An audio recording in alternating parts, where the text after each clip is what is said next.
you ever want to catch up with any of the interviews that we do on The Informer, just reach out to TheInformer.tv. Very simple. And one of the interviews we're going to catch up now is with a young man who's just decided to spread his wings and do something a bit different. His name is Steve Campbell. And Steve comes to us through an interesting series of manoeuvres.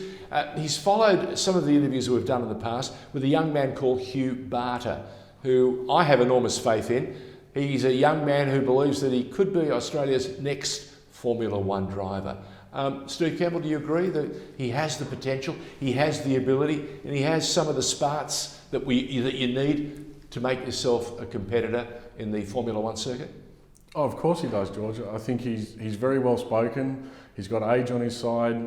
I think he's got the speed in the car, and he's just won the scholarship over to Richard Mille in France to go and race Formula 4. So he's found a pathway, yeah. Unlike the rest of Victoria, which is currently waiting for the traffic lights to change before we can move anywhere. The young man, Hugh Barter, is looking very much like a real contender to go over and race Formula 4.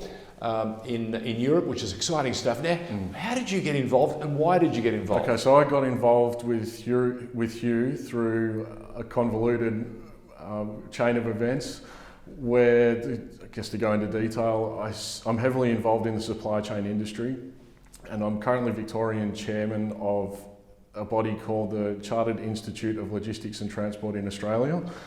They're a global network of supply chain professionals.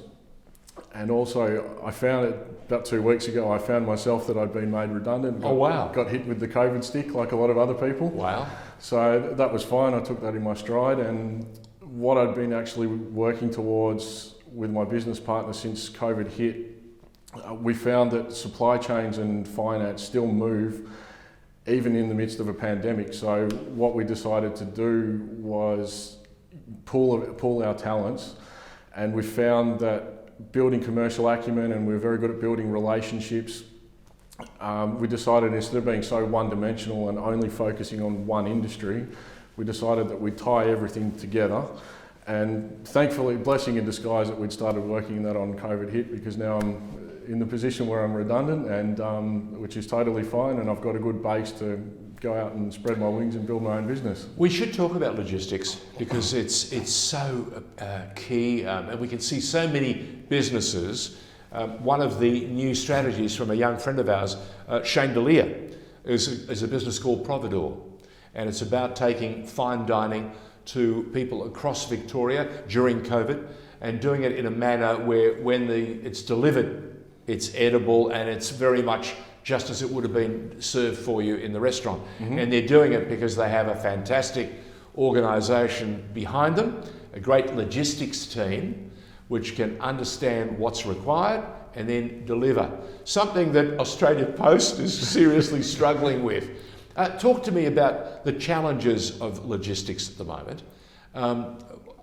Is it still able to fly as freely as it did before COVID, or even it has been impacted by the pandemic? Well, I think what we're going to see is everyone largely forget about pre-COVID. I think it might be very much like when a lot of the older generation speak about pre-World War II and post-World War II. I think we're going to see the same thing happening.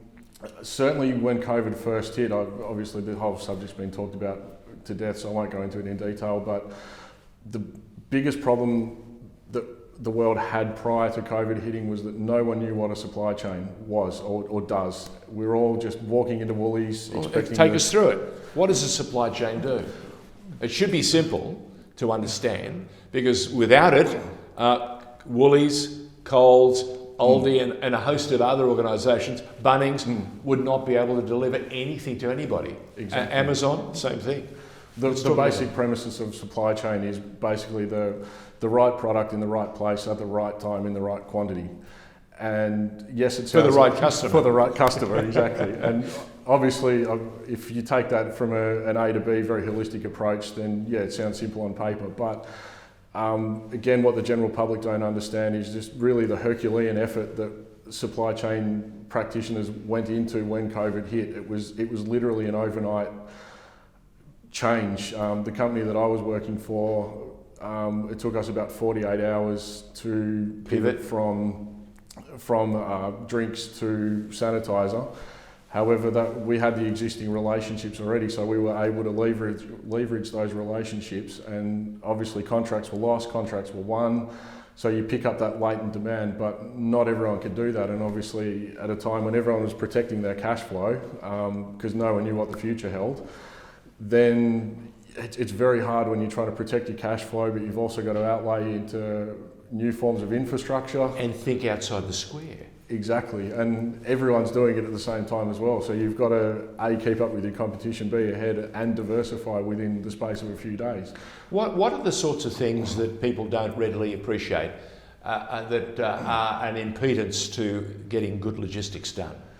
Probably the number of hands that your average product goes through or service, and also, I guess, I've done a couple of stints in manufacturing now, and the margins in manufacturing are so slim, and the second any piece of machinery breaks down or there's some impediment that you haven't been able to plan for, instantly you're into thousands and thousands of dollars of lost time and productivity, and you have no choice but to make that up. And I mean, we saw that with toilet paper and things like that, which was ridiculous. We need to explain, and I'd love you to, from your perspective, why did we have those? Not the runs. We saw the run. The community decided that they were in panic mode and they needed to get it. We make toilet paper in Australia at a number of different depots across the country. The last thing we're going to do is run out of toilet paper.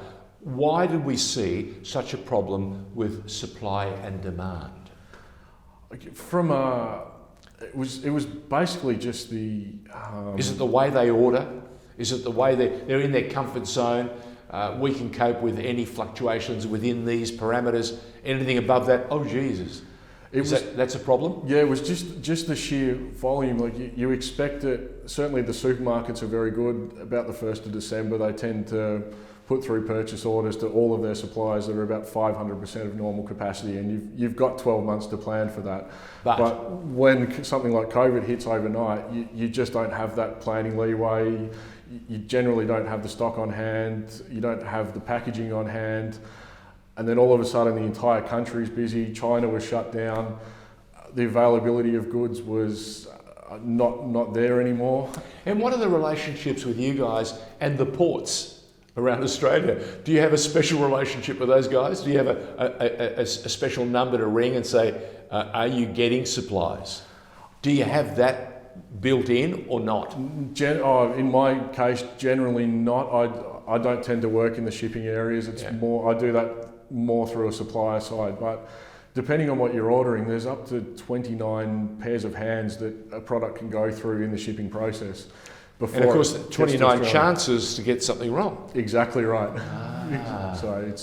So this is where things get really, really complicated. Okay, so in your role as an expert in logistics, what are the sorts of things that you can plan to do going forward that will make sure that should there be an impedance, should there be a small setback, you can recover quickly? I always say to everyone that if I have knowledge and I have warning, I can do anything. And the more notice you can give me to fix a problem, the easier it is, and the easier it is to anticipate. Where if I know that a supplier, if I have faith in a supplier that he or she will get that product out the door and onto a ship or a truck or whatever, then that's fine. But then if I'm not sure what's going to happen between it being dispatched to me receiving it, anything in the middle can happen. But there's only a certain amount of parameters that can generally go wrong, if that's be it a ship capsizing, industrial action at a port, all those sort of things you can plan for, and you can make a contingency plan. And yeah, the more notice you have, the easier it is to do. What sort of shock to the system was it when you realised that the skies over the world were also going to close down, and a lot of the major airlines were not flying the regular flights where you would have some stock put aside? It got very expensive very quickly. Wow. So what do you do in that? You actually have to charter your own aircraft? There is a whole host of brokers throughout the industry that specialise in those sort of So things. yet another set of hands. Exactly. So Wow. So it's you're only as good really as the weakest link. very much true. And the good thing is that there was already people that specialised in that. So instead of, if I was to just ring up out of the blue, then I might get charged $100,000 for a couple of pallets. But there is people that specialise in that. They might only have charged $20,000. And yes, there was a lot of price gouging in the industry, but also those costs then have to be passed on to the consumer as well. So it wasn't as widespread as people were think. saying. Steve Campbell, thank you for giving us a glimpse of what life must be like behind the scenes, running a logistics firm. But also thank you for giving us a glimpse of the faith and the talent you believe young Hugh Barter has in his makeup. And we really appreciate your coming into the studio, giving us your time. We wish you every success going forward. And more importantly, if there's an organisation watching and listening, I'm sure there may well be a phone call coming. Love it. Good on you. Steve Campbell on The Informer. Thanks very much, George. Thank you, mate. Good on you.